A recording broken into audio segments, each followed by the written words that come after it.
digno de honor, silenciosa Reina Madre de amor, Reina Madre de amor,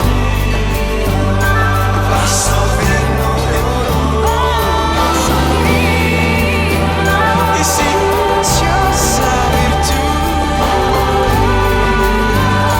Reina Madre de amor,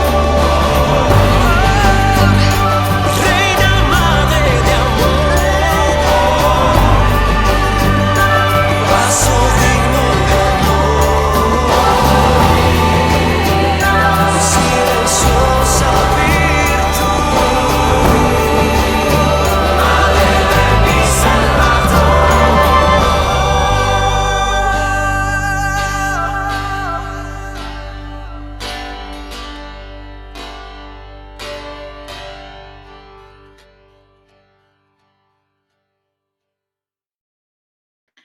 Bienvenidos, queridos hermanos, a este su programa de Apologética Católica. Mi nombre es Frank Morera y por esta próxima media hora vamos a estar compartiendo la palabra de Dios con Jorge Garzón en los controles. El día de hoy continuamos con el estudio del profeta Jonás. Vamos a estudiar el capítulo 3 de Jonás. Pero antes, como siempre, nos ponemos en la presencia del Señor en el nombre del Padre, del Hijo, del Espíritu Santo. Amén. Y oramos. Padre de bondad, danos el don prometido del Espíritu Santo, que te venga sobre cada uno de nosotros y nos prepare el corazón, nos prepare la mente, el entendimiento como buena tierra, para que la semilla de tu palabra caiga fresca y así podamos testificar y construir el reino de Dios. Todo esto lo pedimos en nombre de Jesús el Señor. Amén. María, Madre de la Iglesia, ruega por nosotros. Pues hoy nos encontramos en Jonás. Finalmente llega Jonás a Nínive. Vamos a ver qué sucede a este accidentado profeta a la fuerza. Vamos a ver el versículo 1 y 2 y dice así.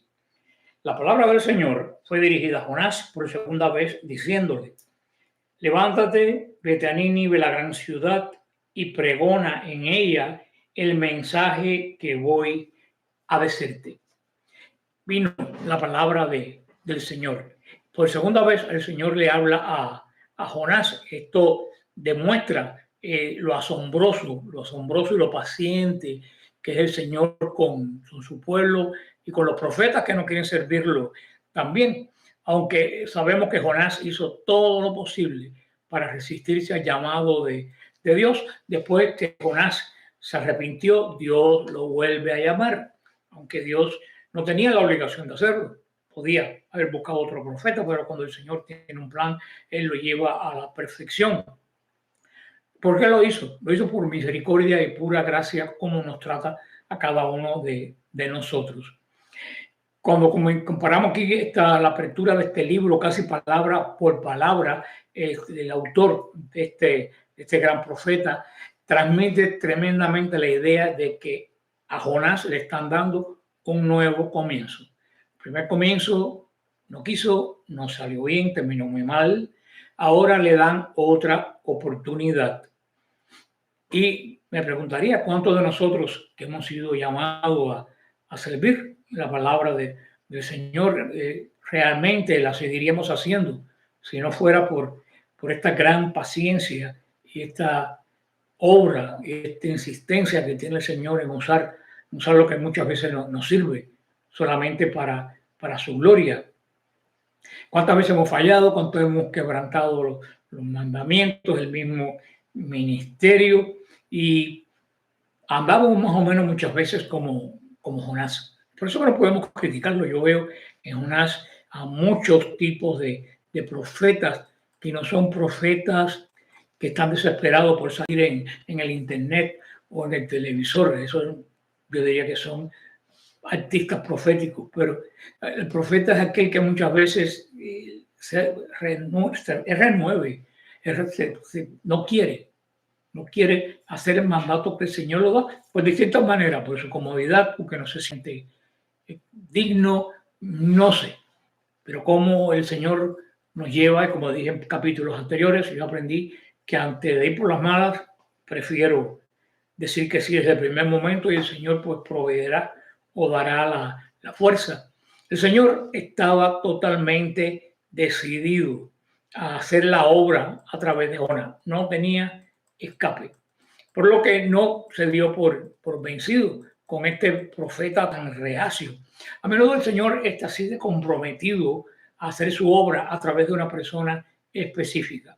Supongamos que se nos ha dado el problema para que lo resolvamos. ¿Cómo se moverá a esta ciudad al arrepentimiento? ¿Cómo resuelvo eso? ¿Cómo una ciudad pagana la voy a mover al arrepentimiento?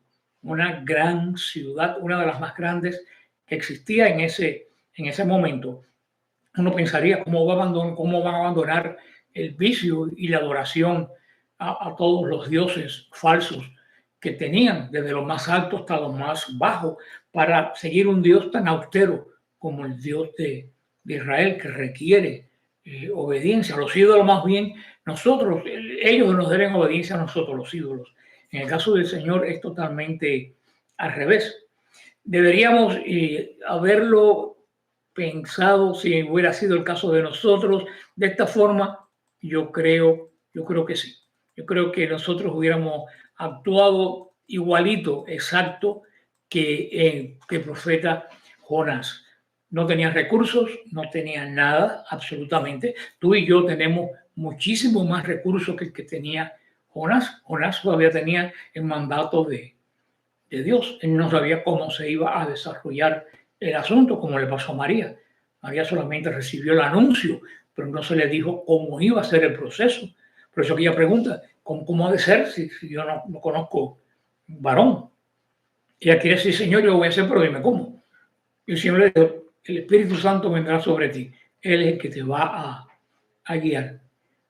Y así debía haber sido con nuestro profeta Jonás, si no hubiera sido tan desesperado como muchos de nosotros que queremos hacer las cosas ya y que salgan bien. Y le da un mensaje específico, proclama en ella el mensaje que yo te voy a dar. Le dijo, Jonás, no te preocupes, tú no tienes que pensar qué vas a decir. El mensaje lo voy a dar yo. Tú vas a ser simplemente el instrumento de este mensaje, el portavoz, pudiéramos pues decir. En lugar de decirle a Jonás que clama contra Nínive, esta vez el Señor simplemente le dice que vaya allí y espere sus instrucciones. El Señor a menudo obra de esta manera y a nuestra, podríamos decir, carne, en nuestra parte carnal, a menudo nos encontramos irritante, nos molesta que lo haga de esta forma, que a San Agustín le pasó, que le dijo, eres más fuerte y me ganaste, como diciendo, no se vale, contigo no se puede luchar, tú siempre vas a ganar. La historia de Jonás demuestra por qué el Señor nos guía tan a menudo a un paso a la vez, sin decirnos más, sin decirnos cuál es el final. El Señor casi siempre nos mueve un paso tras otro paso, tras otro paso, para que no veamos la meta, para que no nos desesperemos, para que trabajemos por instrucción. ¿Cuánto nos cuesta a todos trabajar por instrucción, inclusive de la de arriba? Queremos resolverlo todo pronto y ya. Y yo cuando lo hablo por mi propia experiencia, no hablo por la experiencia de nadie. Cuántos errores he cometido por querer hacer las cosas ya, no al tiempo del Señor. Y me he dado cuenta que cuando yo hago las cosas ya, por mi manera, no producen absolutamente nada. Hay que esperar el tiempo del Señor. El Señor nos guía paso a paso. Cuando Dios le dijo a Jonás lo que diría en Nínive, Jonás rechazó el llamado de Dios. A menudo, si se lo hubiera dicho, yo posiblemente estoy seguro que Jonás se habría quedado en el vientre del pez, no hubiera salido. Por eso es que muchas veces vamos por etapas para que no nos asustemos. Vamos a ver ahora los versículos 3 y 4. Ya Jonás predicando en Nínive, y dice así: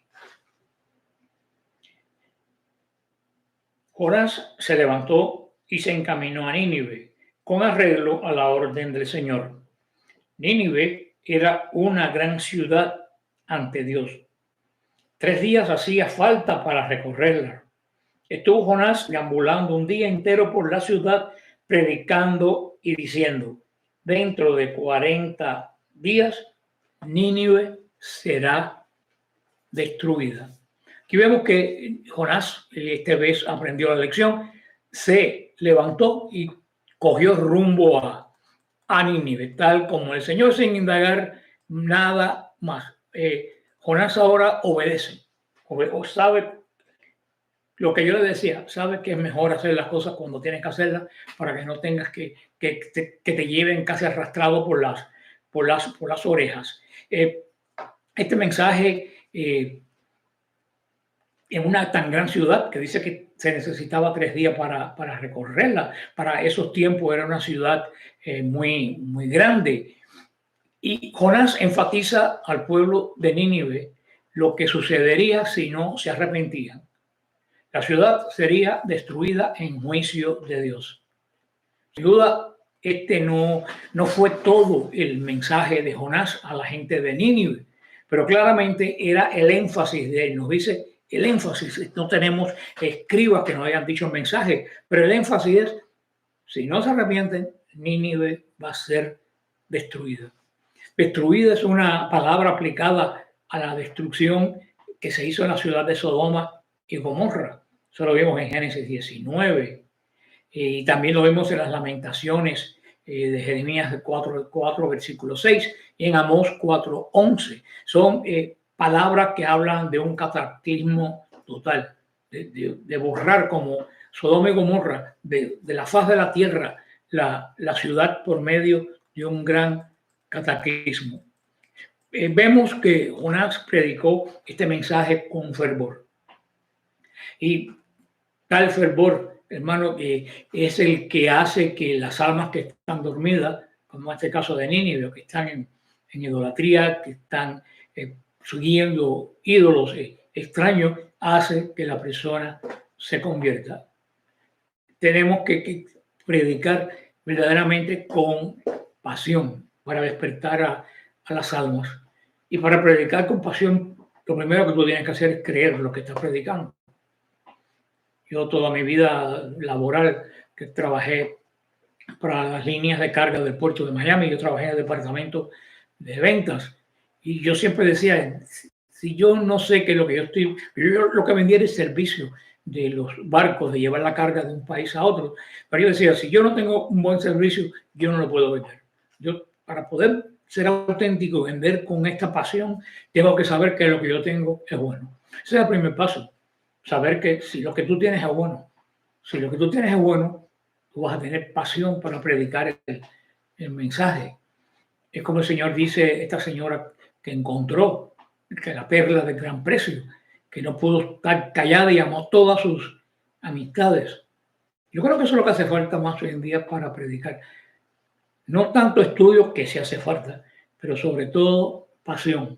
Saber que lo que tú estás vendiendo, en un buen sentido de la palabra, es un producto maravilloso que a la gente lo necesita de vida o muerte. No tiene que ser algo que sea una fanfarria, que sea algo estridente. Tiene que ser con poder. Con poder, eso es todo. Nunca se me olvida las oraciones de sanación del padre Emiliano Tardif, que muchas veces digo que la gente le grita, sobre todo la gente de las sectas, le grita a Dios como si Dios estuviera sordo. A Dios no hay que gritarle, Dios no está sordo. El padre Tardif decía, Señor, yo te pido por tu infinita misericordia que sanes a esta persona de este padecimiento, con este mental de voz. Y la persona se sanaba. No es el tono, no es el volumen, es la seguridad que tú tienes que lo que tú estás predicando es bueno. Y no solo es bueno, que la persona lo necesita para su vida. Vamos a los versículos 5 y 9. Al 9 dice así: la gente de Nínive creyeron en Dios, convocaron a un ayuno y se vistieron de saco, del mayor al más pequeño. Cuando llegó la noticia al rey de Nínive, se levantó de su trono, se quitó el manto, se cubrió de saco y se sentó en las cenizas y mandó a pregonar y decir en Nínive por decreto del rey y de sus magnates lo siguiente: hombres y bestias, vacas y ovejas, que no prueben nada, ni pastos ni beban agua. Que hombres y bestias se cubran de saco y clamen a Dios con fuerza.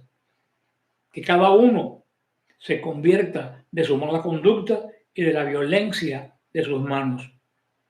¿Quién sabe si el Dios se dolerá y se retractará y retornará del ardor de su ira y no pereceremos nosotros? Dios miró sus obras, cómo se convertían de su mala conducta, y se arrepintió Dios del mal que había dicho que iba a hacer y no lo hizo. Aquí vemos la conversión, cómo esta palabra simple pero vibrante de Jonás, porque él sabía que Dios le había hablado, como a este país pagano que no creía en Dios.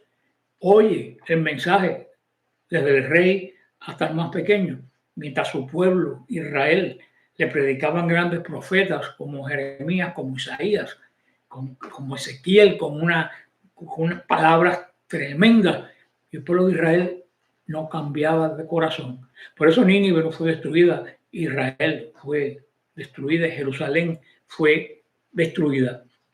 Aquí la palabra arrepentimiento no está en este pasaje, no dice exactamente esta palabra de arrepentimiento. Es realmente una palabra que es algo como que una acción que tú vas a cambiar, que tú vas a hacer. Es originalmente lo que dice en la palabra de Dios, en la que la gente va a buscar cómo cambiar la vida. Uno puede decir, me voy a arrepentir, y nunca arrepentirte verdaderamente. Tú tienes que buscar cambiar tu vida. Eso es lo que es el arrepentimiento, no tanto de boca como de cambiar de vida. El Señor nos da la fuerza para nosotros poder hacerlo. Podemos hacer muchas cosas asociadas con el arrepentimiento, pero si no comienzas a crecer y a confiar en Dios, todas son obras inútiles las que estamos haciendo.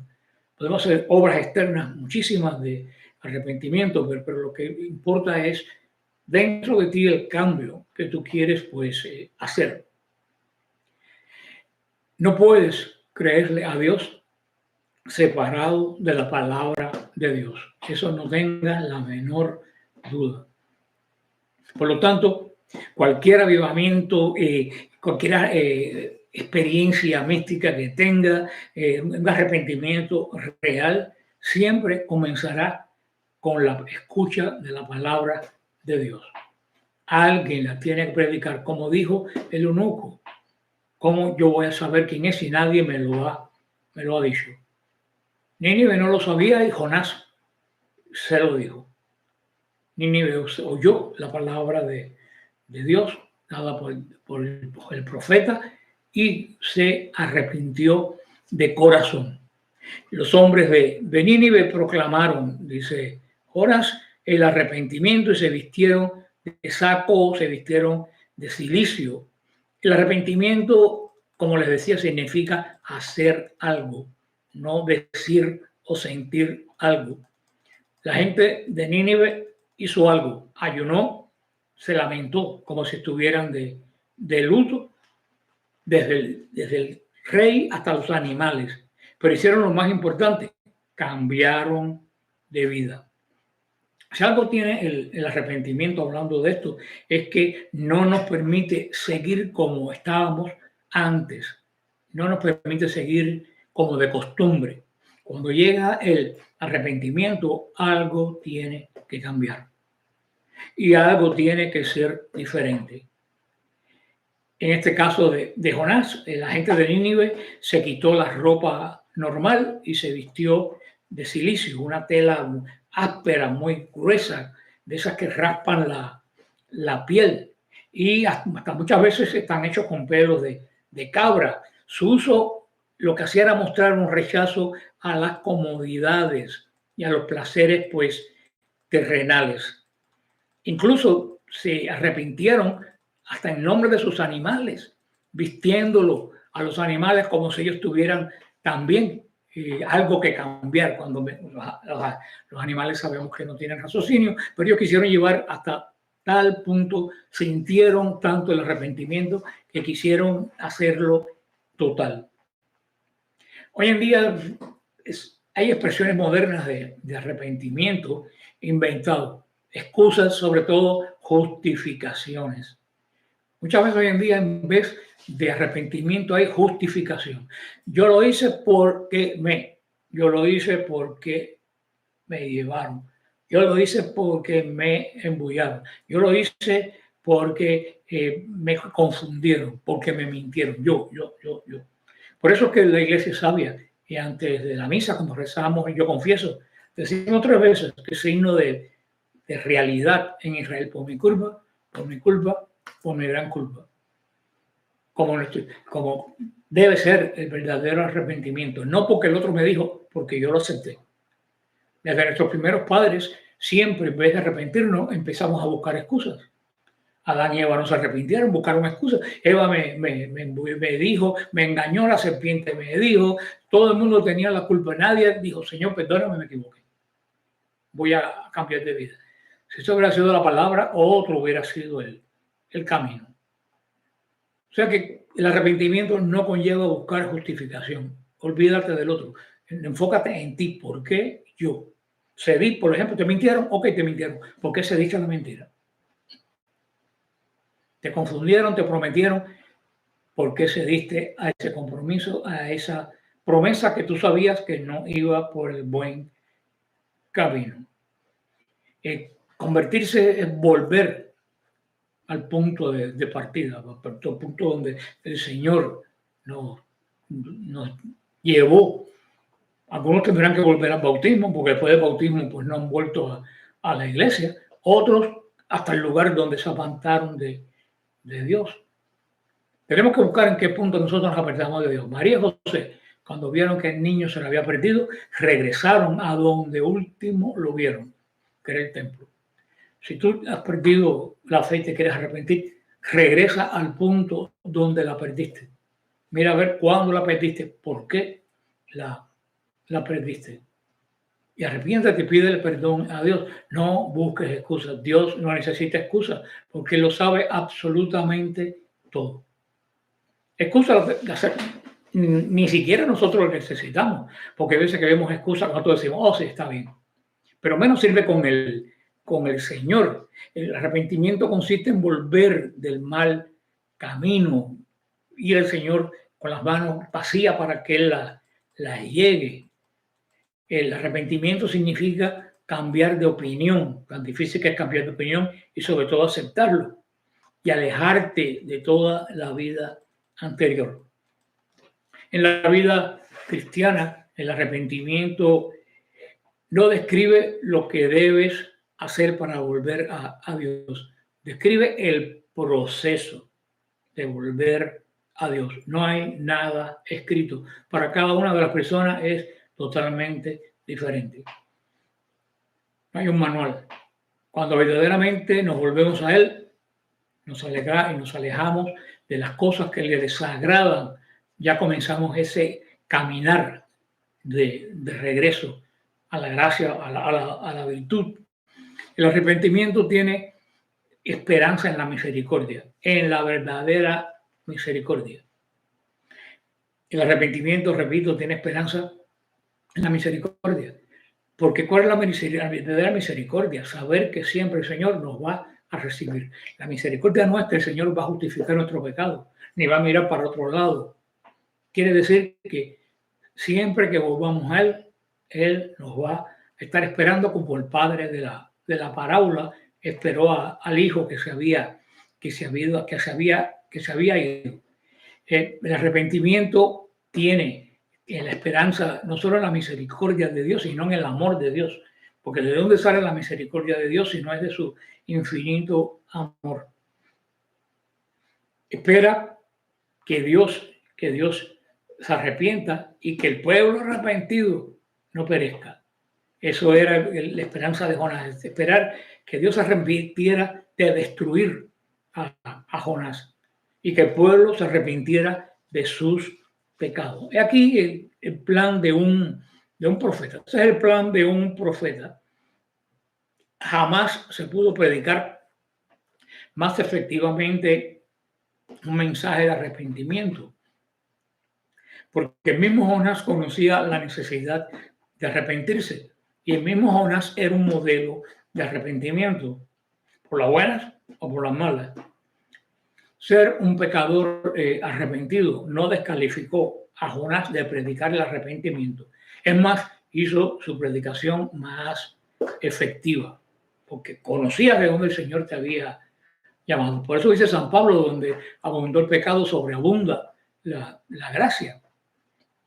Dios, dice, vio lo que hizo Nínive y se arrepintió. Aquí, como siempre les he dicho muchas veces, hablamos de Dios como de una persona. Dios no se puede arrepentir. Dios es perfecto. No se arrepiente cuando ha hecho algo malo.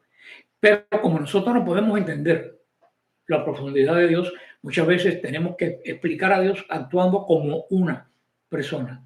Por eso aquí lo presentan de esta forma. El Señor vio que la ciudad se arrepintió y el Señor también se arrepintió. El Señor honró el arrepentimiento de Nínive, a pesar de que el pecado pasado de ellos era más que suficiente para que el juicio cayera sobre Nínive. El Estado nunca, cualquier Estado, nunca perdonaría a un asesino a sangre fría que propone no volver a hacerlo nunca más. Ustedes se imaginan, alguien mató 3 personas y llega al juicio y dice al juez, estoy totalmente arrepentido. Y el juez te dice, vete en paz, acepta tu arrepentimiento. Eso no pasa. Pasa en algunos casos, en algunos momentos locos como los que estamos viviendo, pero eso normalmente no pasa. El tribunal de Dios es el único que siempre absuelve, aunque hayas cometido pecados más graves. Basta un movimiento de tu voluntad de querer regresar a las cosas del Señor para que el Señor de nuevo cambie la visión de ti y te acepte. No solo te acepte, te dé una misión para seguir de ahí en adelante. Un adicto que se recobra debe ir a predicarle a los adictos. Qué sé yo, que tú te arrepientes de algo, tú tienes la capacidad de ir a este tipo de personas que tú fuiste y poderles hablar con tu testimonio de vida. Nosotros no obligamos a Dios a perdonarnos cuando no nos arrepentimos. No podemos obligar a Dios a que me perdone sin haber arrepentimiento. En cambio, el arrepentimiento apela a la misericordia infinita de Dios. Fíjate, el arrepentimiento apela a la misericordia de Dios, no apela a la justicia. El verdadero arrepentimiento apela a su misericordia, porque el Señor es justo, pero también tiene pues misericordia. Dice que se arrepintió de todo el mal que habían hecho y convirtió el arrepentimiento de Dios, o sea, este arrepentimiento que Dios hizo, yo no voy a destruir la ciudad. Vamos a ver, eso teníamos que ponernos en el espacio, en el profeta Jonás. Jonás predicó que iba a ser destruida la ciudad y después pues no se destruyó. Jonás podía pasar por un profeta falso. A lo mejor no iba a pasar nada, este es un loco que vino vestido de saco por algún lado y a decirnos. Jonás se vio en un tremendo pues dilema en este momento, cuando dijo que en 40 días Nínive sería destruido. Y en absoluto creo que ese fue el caso específico de Jonás, por 2 buenas razones. Primero, Dios actuó en total consistencia con su palabra. En un instante hablaré contra pueblos, contra reinos, para arrancar, para derribar, para destruir. Pero añade, pero si estos pueblos se convierten de su maldad contra la cual hablé, yo me arrepentiré del mal que había pensado en hacerlo. Jeremías 18, del 7 al 8. La predicación de Jonás fue como todas las advertencias de juicio. Fue una invitación a arrepentirse y evitar el juicio. El arrepentimiento se evita el juicio prometido. Son palabras que tenían algo implícito. Si no te arrepientes, o sea, Nínive va a ser destruida. No quiere decir que va a ser destruida. Nínive va a ser destruida si no se arrepiente. Siempre se dice que la mejor profecía es la que no se cumple. Ustedes dirán, ¿cómo es posible? Sí, una profecía no es adivinar. Una cosa es adivinar, una cosa es profecía. Decir, dentro de 40 días va a caer un asteroide. Eso es adivinar, eso no es profecía. Profecía es la palabra de Dios que te dice, si tú cambias de vida, el asteroide no va a caer. O sea, la profecía del Señor es un actuar ahora para que el futuro no venga. Y esto fue lo que pasó con Jonás. Jonás fue efectivo, predicó, falló, no se dio la profecía, pero el pueblo se salvó. Ese es el origen de la profecía. La gente busca la profecía en el futuro. Hay algunas profecías, sobre todo las mesiánicas, que hablan del futuro, pero la mayoría de las profecías están ligadas a un cambio en presente para que el futuro no llegue. Mire el futuro que va a haber si ustedes no hacen algo con la vida, con lo que están haciendo o con lo que están pasando. Yo me alegro mucho cuando una profecía que uno da no se cumple. Quiere decir, esta fue una buena profecía, las personas la oyeron y las personas cambiaron. El Señor es sabio, Él sabe lo que hace, Él sabe lo que hizo con Jonás. Es el tema central de lo que dijo Jonás. Arrepiéntanse. No es todo lo que dijo, pero fue arrepiéntanse porque viene una gran maldad sobre ustedes, algo malo a pasar. Dios sí juzgó a Nínive, como después va a decir el libro de Nahum. Sí la juzgó, sin embargo, a la luz del arrepentimiento de Nínive, retrasó el juicio prometido por 150 años. Volvieron a caer, no hubo Jonás ya que le predicara y fueron destruidos para siempre, hasta las ruinas que vemos hoy. Fue destruida Jonás para siempre. Pero el Señor le dio su oportunidad 150 años. Evidentemente las nuevas generaciones no creyeron en las profecías y eso lo llevó a desaparecer esta gran ciudad, como puede desaparecer nuestra civilización. No tengan la menor duda. Por eso tenemos que predicar más que nunca hoy el arrepentimiento. Ahora, ¿qué le pasó al pobre Jonás cuando vio que después que se lo tragó una ballena, que caminó muchísimo, que predicó por las calles, nada se destruyó? Ahora viene el próximo capítulo, nos va a hablar de la humanidad del profeta y nos va a alertar cómo saber manejar nuestra humanidad cuando uno está haciendo una profecía. Esta nos vemos la semana que viene. Que el Señor los bendiga y los guarde y los mantenga en la roca. Aquí está la promesa de que las puertas del infierno no prevalecerán. Amén.